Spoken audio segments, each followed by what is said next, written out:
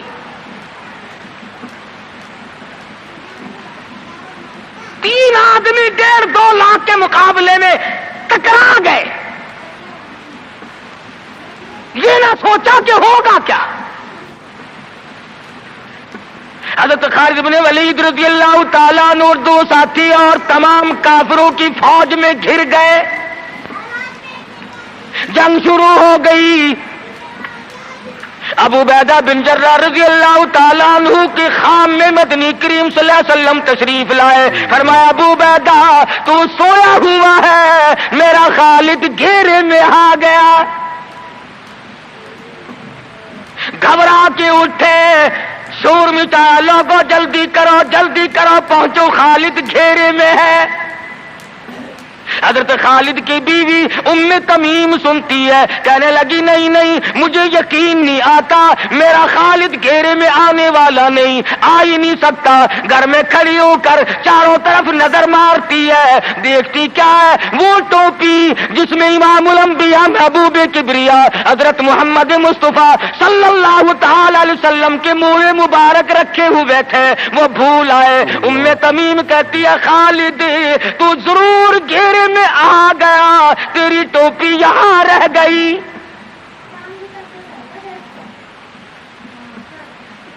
ام تمیم نے ٹوپی لے کر کے شور نہیں مچایا، کپڑے نہیں پھاڑے، چہرہ نہیں نوچا، ابو عبیدہ کے پاس نہیں آئی، بغل میں ٹوپی دبائی، برقع اوڑھا، گھوڑے پہ سوار ہوئی، تلوار لے کر گھوڑے کو سرپٹ چھوڑ دیا۔ صحابہ دیکھ رہے تھے، ارے یہ کون ہے؟ یہ کوئی جاسوس معلوم ہوتا ہے، اسے پکڑو۔ صحابہ نے گھوڑے دوڑائے، گھیرے میں لے لیا، پوچھا برقع پوش تو کون ہے؟ کہنے لگی نہ چھیڑو، خالد کی بیوی ام تمیم ہوں۔ تو کہاں چلی ہے؟ کہنے لگی میرا خالد گھیرے میں آ گیا، ٹوپی گھر پہ بھول گیا، وہ پہنچانے چلی ہوں، ہمیں دے دے ہم پہنچا دیں گے، تو عورت ذات ہے۔ کہنے لگی خالد کی جو قدر میں جانوں تم نہیں جانتے، جان دے دوں گی مگر ٹوپی کسی کو نہ دوں گی۔ نکل پڑی، آ کے دیکھا تلواریں چل رہی ہیں، گاجر مولی کی طرح آدمی کٹ رہے ہیں، حضرت خالد بن ولید بیچ میں ہے۔ ام تمیم نے تلوار نکال کر چلانی شروع کر دی، گاجر کی طرح لوگوں کو کاٹ مارا۔ خود حضرت خالد کہتے ہیں او میرے ساتھیوں، اس نوجوان کو پہچانو، اس برقع پوش کو پہچانو، اس نقاب پوش کو پہچانو، یہ کون ہے؟ جب سامنے گئی، نقاب اٹھا کے کہنے لگی خالد تیری بیوی ام تمیم ہوں، یہ ٹوپی بھول آئے ہو، پہنچانے آئی ہوں۔ اور کراچی کی مسلمانوں تم نے کبھی سوچا نہیں خالد کے سر پہ نبی کی ٹوپی نہیں جس میں نبی کے بال رکھے ہوئے تھے، وہ گھیرے میں آ گئے۔ آج تیرے پاس قرآن نہیں، تو گھیرے میں ہے۔ وہ ٹوپی گھر پہ بھول آیا تھا، تو قرآن کو مسجد میں قید کر کے آیا، آج تو کفر کے لرزے میں پھنسا ہوا ہے، تو گھیرے میں ہے، تجھے کوئی نہیں نکال سکتا اللہ کے قرآن کے سوا۔ تم کتنی عسکری طاقت بڑھاؤ، تم تعداد بڑھا لو، تم چھوٹے بڑے زور لگاؤ، کتنی تم کوشش کرو، خدا کی قسم جب تک تم اللہ کا قرآن لے کر کے نہیں بیٹھتے اس وقت تک تمہارا گھیرا نہیں ٹوٹ سکتا۔ تم نے اللہ کے قرآن کو مسجد میں قید کر دیا،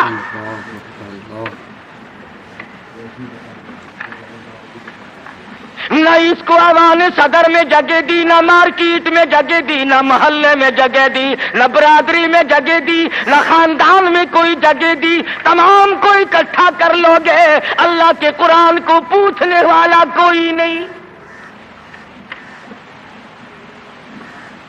کوئی کون پوچھے؟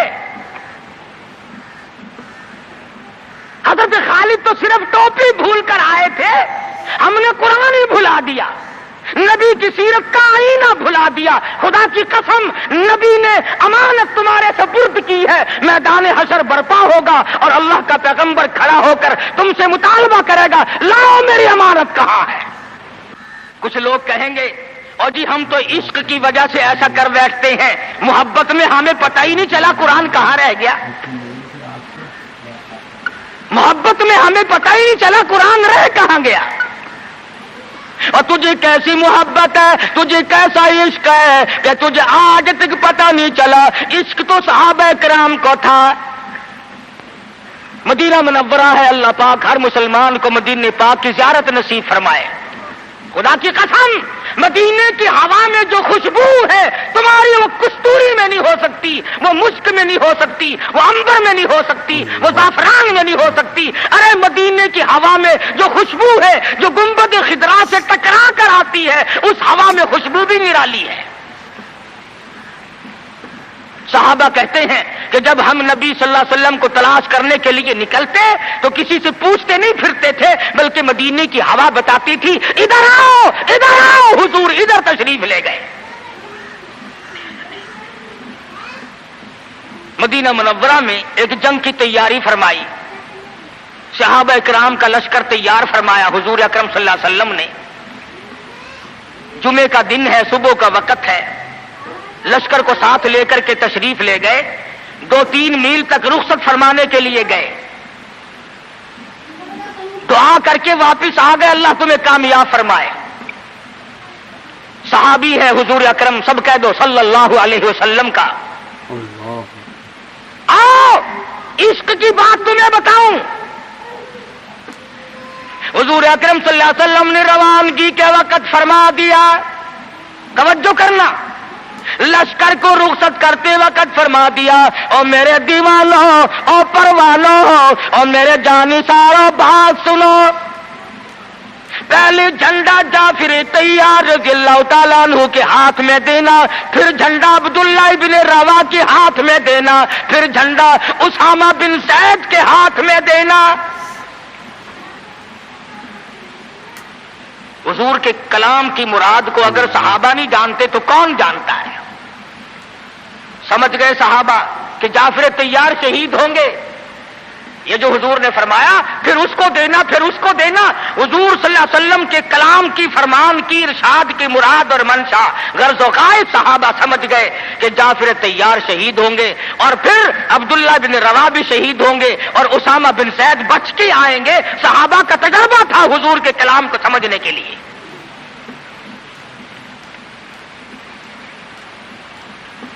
عبداللہ بن روا رضی اللہ تعالی عنہ نے سوچا کہ تسلی تو میری ہو گئی کہ میں شہید ہوں گا، اس جنگ میں واپس نہیں آؤں گا، مگر چلو جمعے کا دن ہے، سواری میری بڑی تیز ہے، میں آخری جمعہ سرکار دو عالم صلی اللہ علیہ وسلم کے پیچھے کیوں نہ پڑھوں اور جمعہ پڑھ کے جاؤں گا، ایک مرتبہ اور اپنے آقا کا دیدار کروں گا۔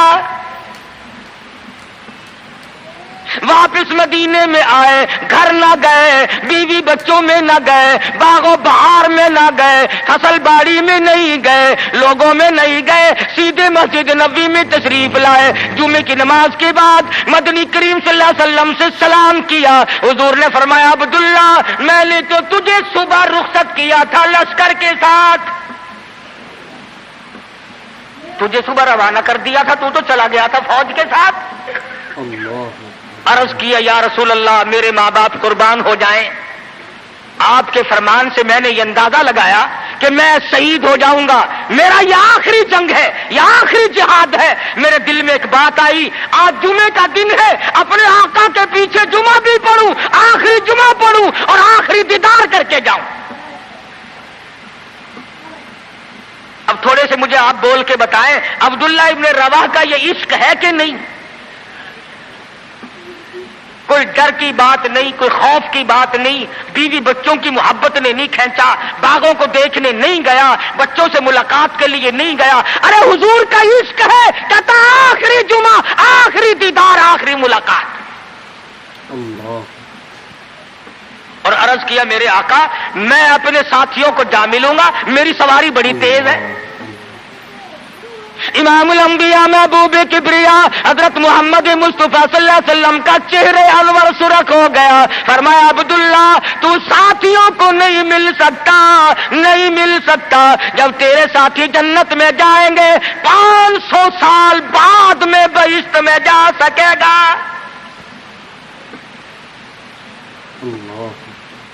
کیوں؟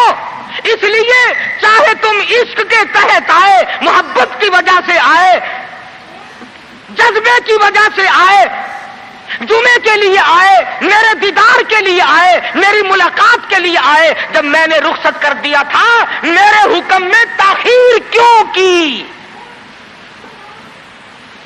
پتا چلا عشق بھی وہ مقبول ہے جو حضور کی غلامی کے اندر اندر ہو۔ غلامی سے باہر جو عشق ہے وہ عشق نہیں، وہ فریب ہے، وہ دجل ہے۔ آج آپ دیکھ لیں، نام دیکھو، شکل دیکھو، نام ہوگا عاشق رسول اور شکل دیکھو تو خدا کی قسم بالکل ایسا معلوم ہوگا جیسے اندرا کا بھتیجا ہو۔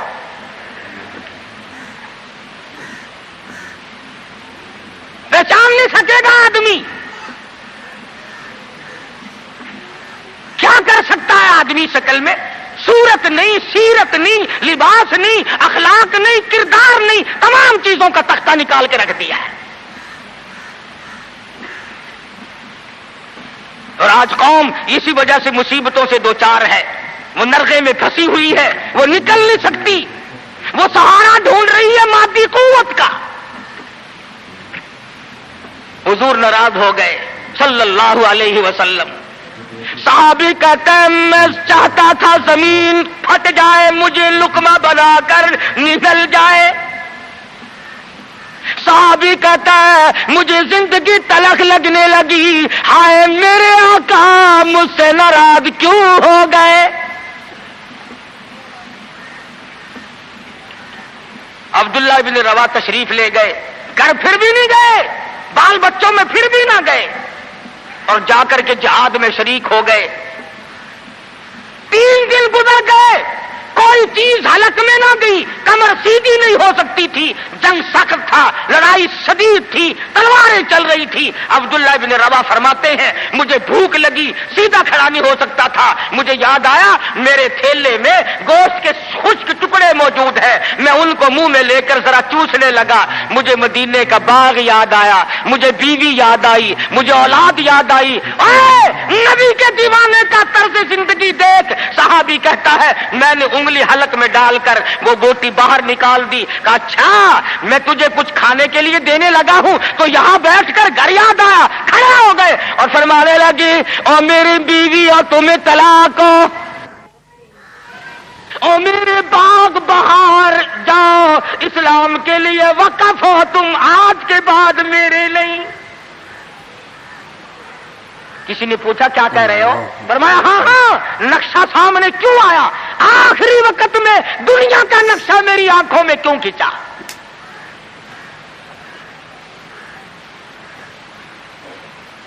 صحابی نے اپنے دل میں تصور بھی لانا اچھا نہ سمجھا، میری عاقبت خراب نہ ہو جائے، میری آخرت نہ بگڑ جائے۔ عبداللہ بن روا تلوار لے کر کھڑے ہو گئے۔ کسی نے لکھا 3 دن کا، بعض نے لکھا 5 دن کا بھوکا صحابی ٹکڑے ہو گیا۔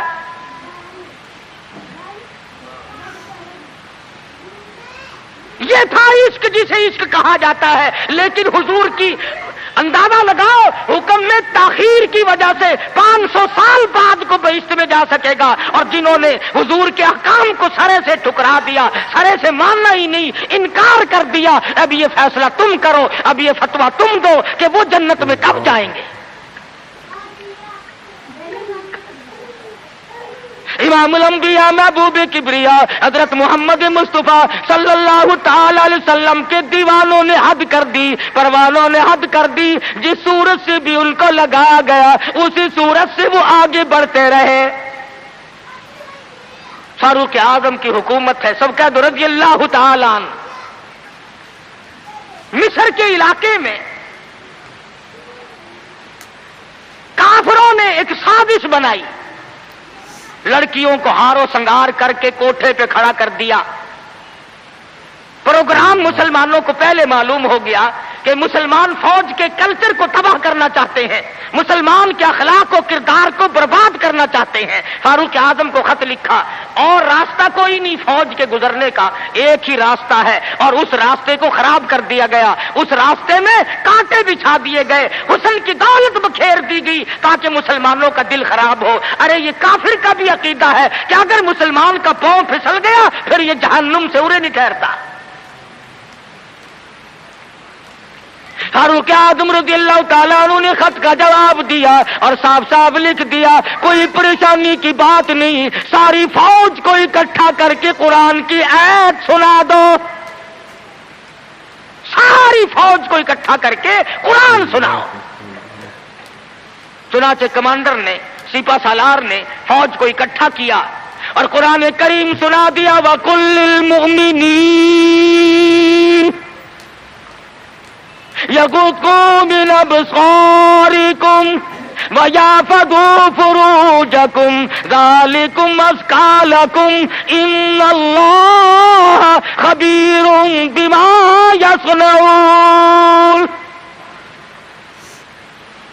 مسلمانوں، اپنی نظروں کی حفاظت کرو، اپنے ایمان کی حفاظت کرو۔ اگر تم ان کی آنکھوں سے بھی دیکھو گے خدا تمہاری ساتھ ہے، وہ تمہاری تمام حرکتوں کو دیکھتا ہے۔ بس ایک قرآن کی آیت سنائی، سبینہ نہیں ہوا تھا، سارا قرآن نہیں سنایا، ایک آیت سنائی ہے مسلمان فوج کو، اور پھر حکم دیا گزرو اسی علاقے سے جہاں یہ تمام سازش کی گئی ہے۔ صحابہ گزر رہے ہیں، تابعین مسلمان گزر رہے ہیں، تالیاں بجتی ہیں، ڈانس ہوتا ہے، جھنکار ہے، گانا بجانا ہے، تمام مسلمان گزر گئے۔ لڑکیاں کہنے لگی، آئے اور جانے والوں تم سارے اندھے تو نہیں؟ اس حسن کو کوئی تو دیکھو، سر اٹھاتے نہیں۔ ایک مسلمان سپاہی گزرتا گزرتا کہنے لگا، کوئی کیسے دیکھے گا، سارے کے سارے اللہ کا قرآن سن کے آئے ہیں، سارے قرآن پاک سن کے آئے ہیں، یہ دیکھیں گے کیسے؟ لڑکیاں کہنے لگی، وہ قرآن کیسا ہے، اس میں کتنی قوت ہے، اس میں کتنی طاقت ہے، اس میں کتنی استعداد ہے، اس میں کتنی پاور ہے، جو ایسے حسن کے نظارے سے روک دے، جو ایسا حسن نہ دیکھنے دے۔ اور کہنے لگے، اور جانے والوں یوں نہ جاؤ، وہ قرآن کریم ہمیں بھی سناتے جاؤ، سناؤ ہمیں وہ قرآن۔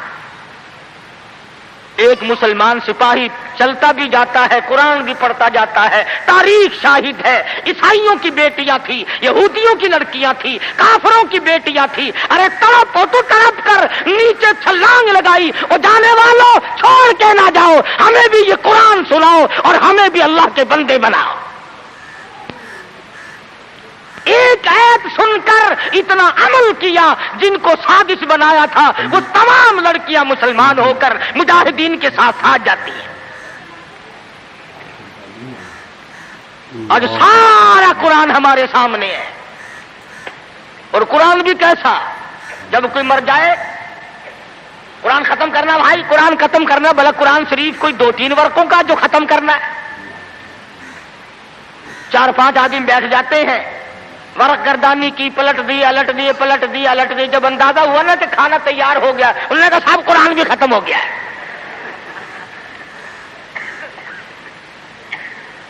ہمارے یہاں ایک مولانا ہے، لوگ ان کو بہت کہتے ہیں کہ قرآن ختم کرو۔ میری ملاقات ہوئی، میں نے کہا حضرت جی آپ تو دن رات قرآن پڑھتے ہوں گے۔ انہوں نے کہا کیوں؟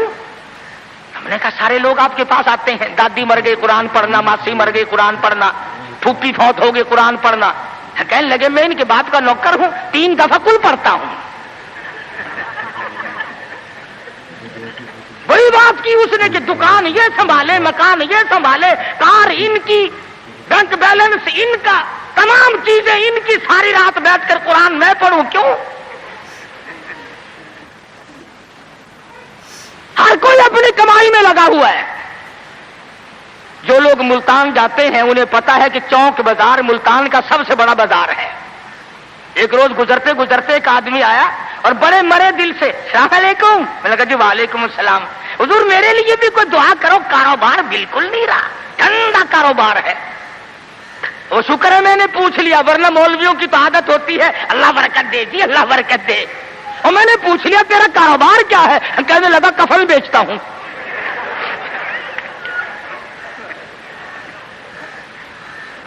اور بدبخت میں نے کہا کاروبار بدل لے, لوگ مرے تو تیرا دھندا چلے. اس لیے لوگوں کو کہا کرتا ہوں کہ مولویوں کو شادیوں میں دیا کرو تاکہ یہ دعا کرے یا اللہ ایک ایک کی 4 شادیاں ہوں. اب مرے بغیر تم رسید نہیں دیتے, جب تک مرو گے نہیں مولوی کا گھر میں داخلہ بند. کیا کرے مولوی بیچارہ, کدھر جائے؟ سب کی بات یہ ہے. ایک دوست کے جنازے کے ساتھ قبرستان گیا, وہ قبر کھودنے والے بھی پہچانتے ہیں. السلام علیکم. وعلیکم السلام. کیا حال ہے بھائی؟ لگا حال کیا ہے, آج 5ویں دن ایک مردہ لے کے آئے ہو, کم سے کم ہمارے لیے بھی دعا کر, ایک مردہ تو روز کہا جایا کرے. عقل کرو. شادی میں تو قرآن کو جگہ نہیں دیتا, بنگلے میں, کوٹھی میں, فلیٹ میں, کاروبار میں, دکان میں خدا کے قرآن کو جگہ نہیں دیتا. خدا کی قسم ارشاد فرمایا مدنی کریم صلی اللہ علیہ وسلم نے, جو لوگ قرآن پاک کی تلاوت کرتے ہوئے مر جائے اپنی قبر سے قرآن پڑھتا ہوا اٹھے گا, اس کے منہ سے کستوری کی خوشبو آ رہی ہوگی. اہل محشر کہیں گے الہی یہ کون لوگ ہیں؟ قیامت کا دن ہے, سخت دن ہے, بڑی پریشانی کا دن ہے, لوگ اپنے پسینوں میں غرق ہیں, اس کے یہاں سے خوشبو آ رہی ہے, یہ کون ہے؟ جواب ملے گا تو گالی بکتا مرا تھا, تو گانے گاتا ہوا مرا, تو گیت سنتے ہوئے مرا, تیرے دماغ میں کنجری بسی ہوئی تھی, تیرے دل میں بدماش عورت بسی ہوئی تھی جب تو مرا, اور یہ وہ ہے جب موت آئی تو میرا قرآن پڑھ رہا تھا. آج بھی قرآن پڑھتا ہوا اٹھا ہے. اس لیے اس کے منہ سے برکت, قرآن کی برکت سے خوشبو آتی ہے. تم نے برکتوں کو جانتے, یہ بسوں میں دیکھو, ٹیکسیوں میں دیکھو, عقیدہ دیکھ, ایک بھی تصویر لٹکی ہوئی ہے, یہ کس کی ہے؟ فلانے بابا کی ہے, سیون شریف والے بابا کی ہے, پاک پٹن والے. اور یہ بابے تھے, یہ بابن تھی, یہ عورتیں تھوڑی ہی تھی. کچھ تو عقل کر, اللہ والوں کی توہین کرتے ہو. تیری موٹر کو, کار کو, ویگن کو, بس کو یہ بابا بچائے گا, خدا نہیں بچا سکتا. اسی لیے دھکے کھا رہے ہو کہ تمہارا خدا ریٹائر ہو گیا. اور جب خدا کا دروازہ آدمی چھوڑتا ہے اس کی عقل ماری جاتی ہے, اسے پتہ ہی نہیں چلتا کہ عورت کا معاملہ ہے یا مرد کا معاملہ ہے. میں عرض کر رہا تھا کہ مسلمان اگر نبی کی سیرت کو سنتا ہے یا جانتا ہے اور مانتا ہے تو کوئی وجہ نہیں کہ مسلمان کو کچھ دیر کر سکے. وہی خالد بن ولید ہیں, سب قید رضی اللہ تعالی عنہ. ایک دوسرا موقع آیا, کافر اپنی فوج کو لے کے آیا, بہت بڑا لشکر ہے, بہت بڑا لشکر ہے. کہنے لگا خالد چلا جا, بھاگ جا, ورنہ بوٹیاں اڑا دی جائیں گی تیری. کہنے لگا ہاں ہاں, تیرے جیسے کئی دیکھے بوٹیاں اڑانے والے, کیا بات ہے؟ اس نے کہا خالد میں وہ زہر لے کے آیا ہوں کہ اگر تلوار بجھا کر کے مار دی تو ٹکڑے ٹکڑے ہو جائے گا, بھسم ہو جائے گا, جل کر خاک ہو جائے گا. فرمایا کوئی بات نہیں, وہ زہر مجھے دکھا.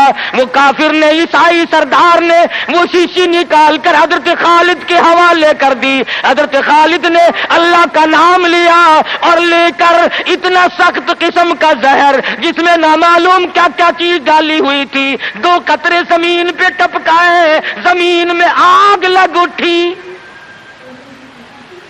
زمین میں آگ لگ گئی.